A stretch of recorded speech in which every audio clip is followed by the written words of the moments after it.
네, 반갑습니다. 오늘은 지난 시간에 배웠었던 최대 공약수에 대해서 좀 더 깊이 있게 마무리해보는 시간을 갖도록 하겠습니다. 지난 시간 우리는 두 수의 최대 공약수를 구하는 방법에 대해서 했었었죠. 네, 오늘은 숫자를 하나 더 추가해서 세 개의 숫자의 최대 공약수는 어떻게 구할 것인지, 또 최대 공약수와 관련한 문장제 문제, 실생활 활용 문제는 어떻게 해결할 것인지에 대해서 살펴보도록 하겠습니다. 자, 세수의 최대 공약수는 어떻게 구할 수 있을까요? 네, 방법이 크게 다르지 않습니다.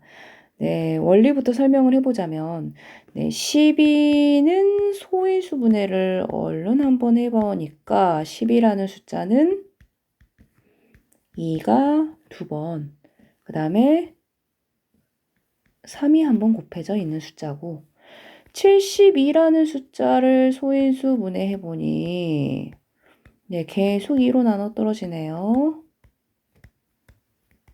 그래서 72라는 숫자는 2가 3번, 그 다음에 3이 2번, 그 다음 마지막 90이라는 숫자도 소인수 분해를 해보니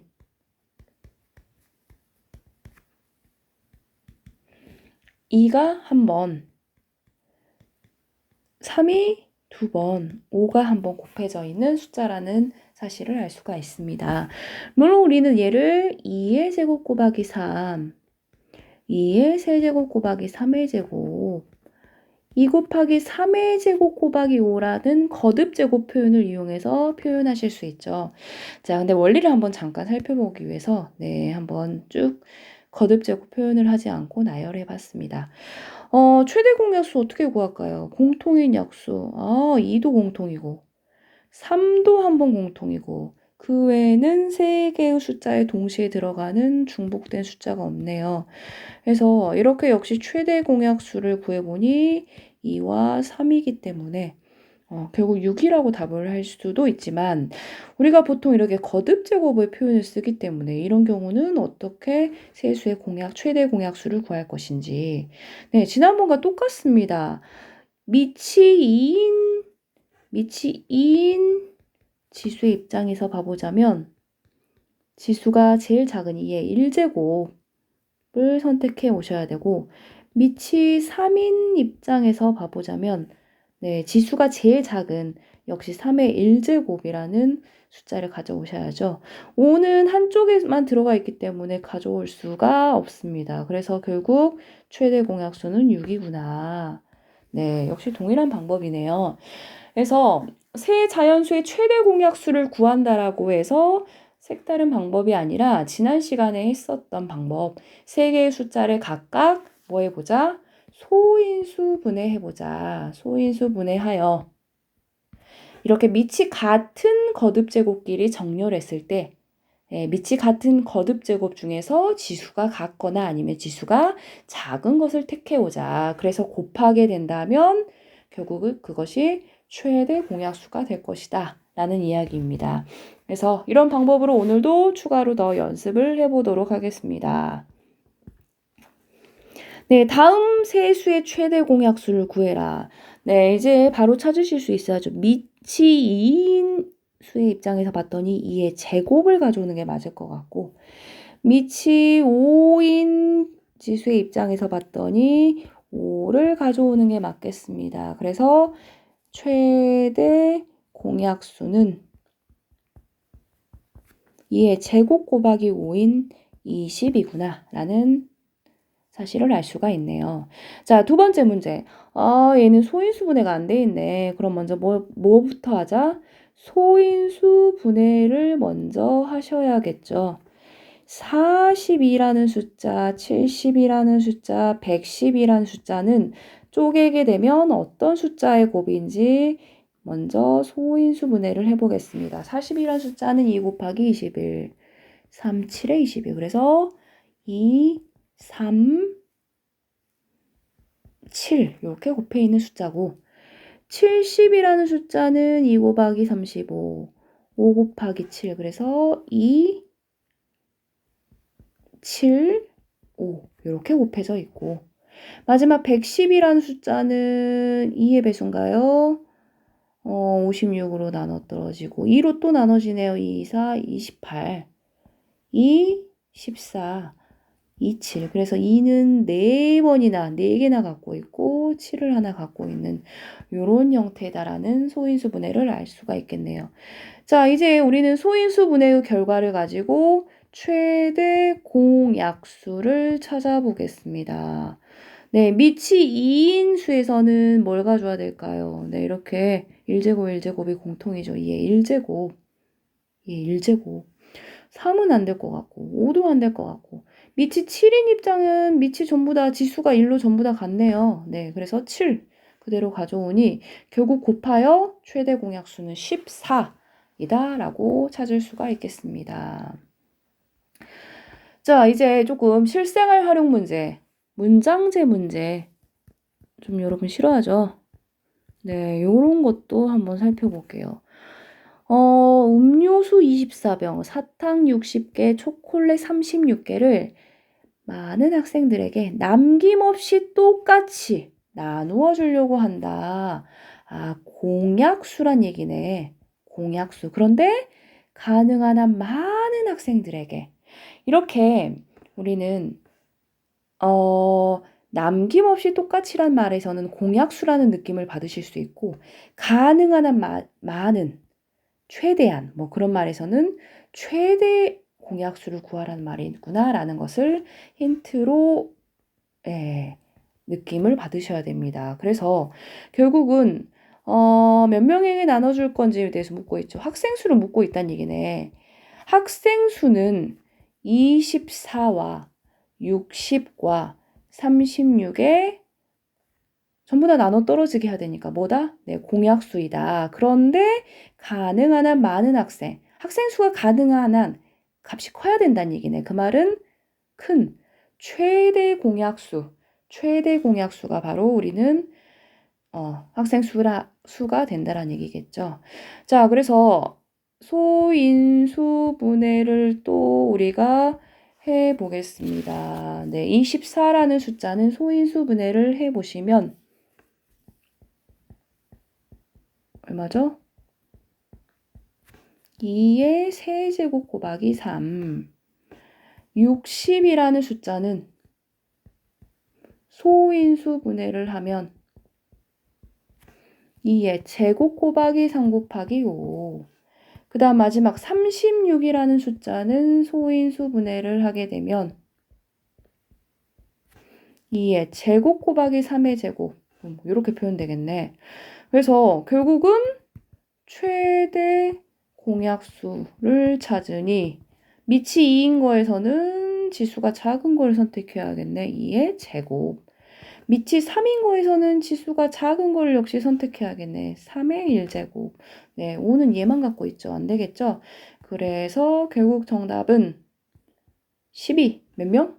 결국 따라서 12명에게 나누어 줄 때 가장 많은 학생들에게 남김없이 똑같이 나눠줄 수 있다라는 내용이네요. 네, 그래서 문장제 문제에 뭐 이렇게 최대 공약수를 구하여라라는 글은 없죠. 그렇지만 문장에 표현되어 있는 가능한 한 많은 남김없이 똑같이 나누어 준다. 이런 글에서 여러분은 결국은 최대 공약수를 구하라는 문제구나 라고 여러분은 힌트를 얻으셔야겠습니다. 네, 한 문제 더 살펴보도록 하죠. 네, 다른 교재에서 가져왔습니다. 이렇게 가로가 36cm, 세로가 48cm, 높이가 72cm인 직육면체를 남는 부분이 없도록 잘라서 가능한 한 큰 정육면체로 나누려고 한대요. 정육면체가 과연 몇 개면 가능할까? 응? 정육면체가 몇 개를 이렇게 세우게 되면 정확하게 딱 분할될까요? 나눠 떨어질까요? 참고로 정육면체 크기는 모두 같다라고 하네요. 몇 개가 가능할까요? 결국은 한 모서리의 길이가 정육면체의 한 모서리의 길이가 36과 48과 72의 공약수인데 가능한 한 큰 정육면체로 나눈다고 하니까 결국 최대 공약수가 된다라는 얘기가 되겠네요. 한 모서리의 길이가. 그래서 36이라는 숫자, 48이라는 숫자, 72라는 숫자를 최대 공약수를 구해본다면 자, 여기다 잠깐 한번 해보겠습니다. 36은 18, 29, 33, 2의 제곱 곱하기 3의 제곱. 그 다음에 48이라는 숫자는 24, 22, 26, 23. 2가 4번 곱해져 있고 3이 1번 곱해져 있네요. 72라는 숫자는 36, 2로 또 나눠지네. 18, 29, 18, 33, 9. 그래서 2에 세제곱 곱하기 3의 제곱으로 표현되므로 결국은 세수의 최대 공약수는 밑이 2인 지수에서는 2의 제곱을, 밑이 3인 지수에서는 3의 1제곱. 네, 그래서 결국은 최대 공약수는 얼마다? 12cm구나 라는 사실을 알 수가 있네요. 자, 근데 우리 지금 겨우 한 모서리의 길이를 계산하라는 얘기일까? 아니죠. 네, 이렇게 한 모서리의 길이는 몇 cm다? 12cm입니다. 라고 찾으셨으나 한번 한 단계 더 가야 되네요. 그래서 이 문제는 조금 심한 문제, 발전 문제라고 조금 볼 수 있겠네요. 최대 공약수를 구하고 끝이 아니란 얘기네. 과연 정육면체는 모두 몇 개로 이렇게 만들어질 수 있겠는가? 몇 개로 쪼개질 수 있겠는가? 직육면체가 이런 작은 정육면체 몇 개로 만들어질 수 있겠는가? 결국은 어떻게 해야 될까? 응? 세로인 72. 아, 세로가 아니네. 세로는 뭐라 해야 될까? 잠시만요. 네, 가로의 길이 36, 세로의 길이 48, 그 다음에 높이가 지금 72cm인데 그것을 각각 몇으로 나눠야 되냐면 아까 한 모서리의 길이 12, 12, 12로 나누게 되면 결국은 몇 개? 가로로는 블럭이 몇 개? 나눠 떨어지겠죠, 당연히. 3개. 그 다음에 세로로는 블럭이 몇 개? 4개 나눠 떨어집니다. 그 다음 높이로는 몇 개의 블럭을 쌓는다는 얘기일까요? 네, 6으로 나눴더라. 6이네요, 몫이. 6개. 그래서 결국은 이러한 각각 가로 쪼개지는 개수. 아, 이렇게 3개면 쪼개지나 보네. 세로로는 네, 좀 사이즈가 안 맞네요. 4개. 아, 이쪽이지? 잠깐, 높이가 6개. 1, 2, 3, 4, 5, 6. 높이가 이렇게 6개. 그 다음에 세로로는 4개. 하나, 둘, 셋, 넷. 네, 이런 식으로 이제 쪼개진다면, 이렇게, 가득 채우셔야죠, 옆에. 점점점. 결국은 3개, 4개, 6개를 곱한, 얼마냐? 72개의 블럭. 72개로.